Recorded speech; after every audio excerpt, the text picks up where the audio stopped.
miq të Prizmës. Sot do të trajtoj një temë të cilën në këtë televizion, në Prizmës, por edhe emisione të tjera kam trajtuar shpesh, shumë shpesh. Tema është e nderimit të figurave të larta, figurave të antikitetit, por dhe mesjetës, që kanë sunduar, kanë krijuar, kanë administruar Shkodrën. Shkodrën antike, Shkodrën mesjetare. Dhe sigurisht kam përmendur Agronin, Teutën, Gentin. Kam përmendur Balqet, kohën e Venedikut, Karahamot Pashën, derisa vim ke Mustaf Pasha e tjerë. Shkodra nuk i ka ngritur në përshtatore. Nuk i ka respektuar, dhe nuk e kam fjalën për Shkodrën administrative, po e kam fjalën për Shkodrën urbane, shoqërore, qytetare. Nuk ka dashur. Është absurd, po ja që kjo është e vërteta.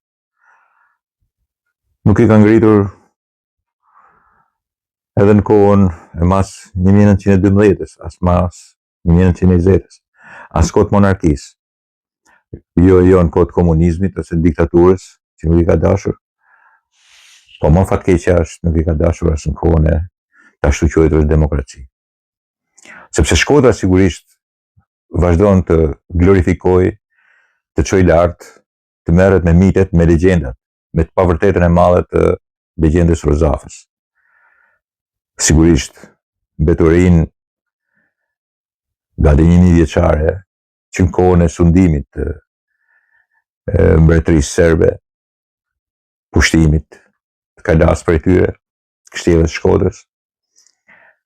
Edhe sidomos në fillim shekullin e 19 nga Vuk Karadžićin, ose mbledhësi më i madh i folklorit serb, me Zidanje Skadar, ku sigurisht është edhe pralla e famshme. Ne thjesht i kemi ngjitur edhe emrin Rozafa, që vjen nga Rusaf në Siri, histori e kohës romanitetit tyre, të kalas tyre Rusaf, dhe viktimizimit të 2 ushtarëve romak, të cilët sigurisht glorifikimin e tyre kanë kishën e Shirqit, dhe duke pa përpara shikonin tamam një kështjellë si ajo e Rusafës, dhe duke i vënë emrin Rozafës.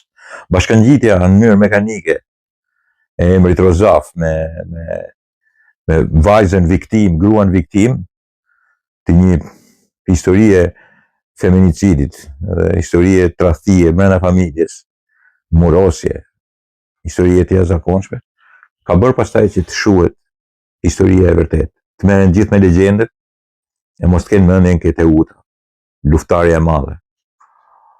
Mos të kenë mendjen ke Agroni, ke Genti, ke ata që sigurisht janë glorifikuesit e kësaj kështjelli. Nuk i kanë ngritur pra. Kanë ngritur individet e ndryshme, për shembull artisti Ferit Kola ka një shtatore bust të mrekullueshëm të Gentit. Pastaj ka edhe të Teutës. Ashtu siç ka shumë për Rozafën. Por shoqëria nuk ka mundur të bëjë vendin e tyre të posaçëm për t'i ngritur në qytet. As në kështjellë, as përreth saj, as kërkun. Vetëm kohët e fundit, nëpërmjet administratës së re dhe bordit të figurave, kemi bërë propozim për të quar 3 mbretërit e Shkodrës. Dhe ja kemi quar, e ka marrë në konsiderat edhe kryetari i ri i bashkisë. As kërkush tjetër deri tani nuk e ka bërë. Dhe unë në një prej shkrimeve të fundit kritikoj shoqërinë shkodrane, pse është kaq qytetarin shkodrane. Por çfarë ka ndodhur? Ka ndodhur që në Lezhë, me ndërhyrjen e Majrim Memës dhe Paulin Zefit atje, Këshilli Bashkiak, Bashkia e Lezhës, me sa duhet edhe me përkrajen e kryetarit të bashkisë, zotit Pierin, dhe këtë e shpall vetë Marin Mema, aty ku është ai pjesa panoramike e rrugës Shëngjin-Velipoj, të ndërtojnë një statuj të madhe të Teutës. Nuk kanë shkuar deri atje sa ti thonë po vim Lezhë, po e kanë çuar atje dhe ideja është shumë e mirë. Unë i kam falenderuar atë. Por tashi, çfarë mund të themi për Shkodrën, e cila vazhdon të glorifikojë legjendet, vazhdon të glorifikojë tradhtinë, të glorifikoj morosjen e një nëne, Lehon, të një legjende dyshueshëm shumë, jo e jona, jo i lire, sigurisht jo i lire, e pa vërtet, e ardhur nga thellësitë e mesjetës së hershme serbe, e mbledhur nga folkloristi më i madh i tyre, siç është Vuk Karadžić, i quar deri ke vëllezrit Grimm 1815-1820-25, për t'i bërë jehon, dhe ata i kanë bërë jehon, e quar deri ke Goethe, i cili nuk e ka pranuar se nuk i ka pëlqyer. Thënë, s'mund ta glorifikoj unë këtë kur moroset një grua për më tepër me një fëmijë, foshnjë, por vëllezrit Grimm sigurisht e kanë bërë të famshme edhe nëpër Evropë. Dhe serbët me këtë mbrohen. Dhe normalisht nxjerrin dhe historiografia jon nxjerrë që ka një legjendë shqiptare, një legjendë serbe. Në vërtet nuk ka një legjendë shqiptare, legjendë serbe. Janë legjendat e mesjetës të kahershme, e cila ballkanikët edhe shtetet slave i ka me legjenda të tilla, nuk e kemi vetëm ne. Morosjen, terrorin, vrasjen, që nuk është zakon shqiptare, s'ka qenë kurrë. Dhe ne vazhdojmë të bëjmë teatro, emra, lokale, gjithçka me emrin e tillë, duke i futur, duke bashkangjitur kot emrin Rozaf, që në vetvete është shumë i bukur, por që sigurisht vjen nga antikiteti me anë të Rosafës në Siri. Dhe normalisht të dy shenjtorëve që i kanë bërë Roma kohët e fundit, Vatikani, pra ne po them Bakun dhe Sergjin, dhe pamjes që nga kisha Shirqit merr dhe kalaja e Shkodrës, aty që u ngjan, atyre në atë kohë sikur ishte Rusafa e Sirisë.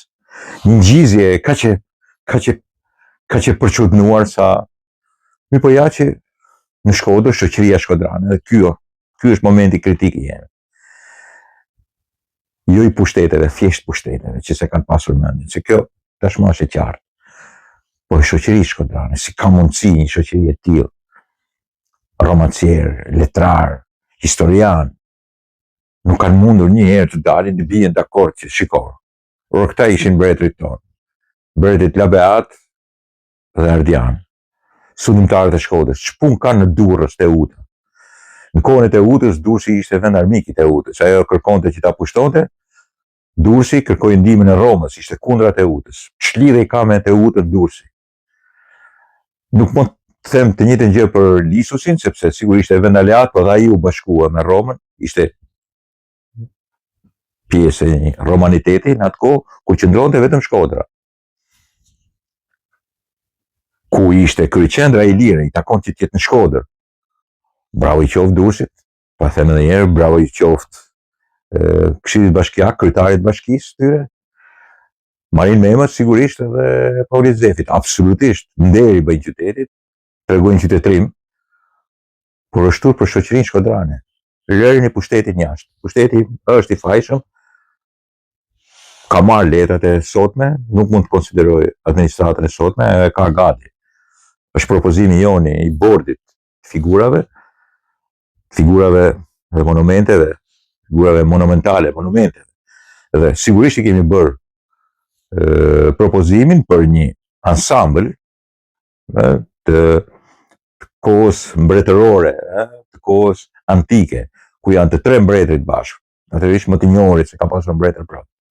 E sigurisht është edhe propozimi tjetër për Karamahmut Pashën dhe propozime tjera që vijnë të figurave të cilat sigurisht përfaqësojnë Shkodrën, qytetrimin shkodran, administrimin e tyre, zotruesit e qytetit, sundimtarët, pse jo të qytetit, apo do të shohim me syrin e regjimit komunist, që nuk i vendose sepse ata ishin sundimtarë. Shtypnin popullin. Se kështu funksiononte në atë kohë, por nuk funksionon sot. Kanë shkuar 36 vite. Normalisht, sot kemi një dokument që është një propozim te kryetari i bashkisë, po kjo është administrata, unë kam fjalën për shoqërinë. Si nuk e mori një herë parasysh kjo shoqëri që kishte skulptor, kishte piktor, kishte artist.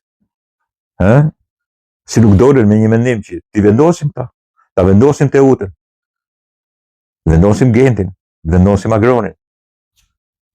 Janë mbretërit tonë, mbretërit e kësaj kështjellë. Kanë mbretëruar duke sunduar atë kështjellë. Nuk e kanë bërë asnjëherë. E kanë fjalën ke sensibilizimi shoqëror i joni, jo thjesht administrativ. Ai ka fajet e veta. Po shoqëria çfarë bëri? Ja po ja them unë çfarë bëri shoqëria.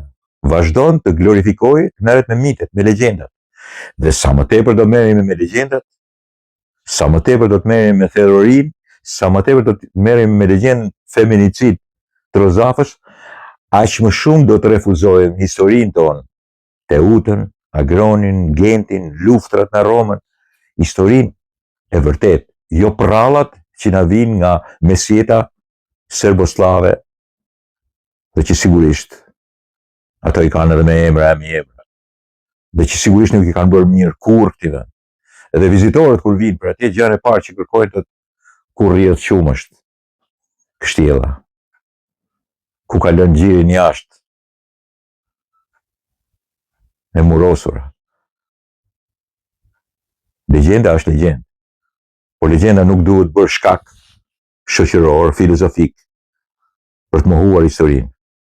Nëse kemi çuar me një qindra teatro, këngë, premiera, poema, vjersha për Rozafën, na kanë munguar shtatoret, historitë, glorifikimi dhe pjedestalet për historinë tonë, për Teutën, për Agronin, për Gentin, e për shumë figura tjera, Balçet, që kanë rezistuar armikut, që kanë rezistuar në luftra. Periudhave që i kemi mohuar fare, nuk i kemi. Periudhën veredikase. Periudhën e Pashallekut. Ka qenë Pashallek shqiptare, kanë administruar shqiptarët. Kanë ndruar religioni, ashtu siç ndruam religionin në romanitet, e ndruam edhe më vonë edhe në islam. Ilirët nuk ishin religion. E morën nga Roma. Pastaj e morën serbët, ishim edhe ortodoks, bizantin, pastaj erdhi Venecia, ishim prap katolik, pastaj erdhi Turku, ishim musliman, ishim islam.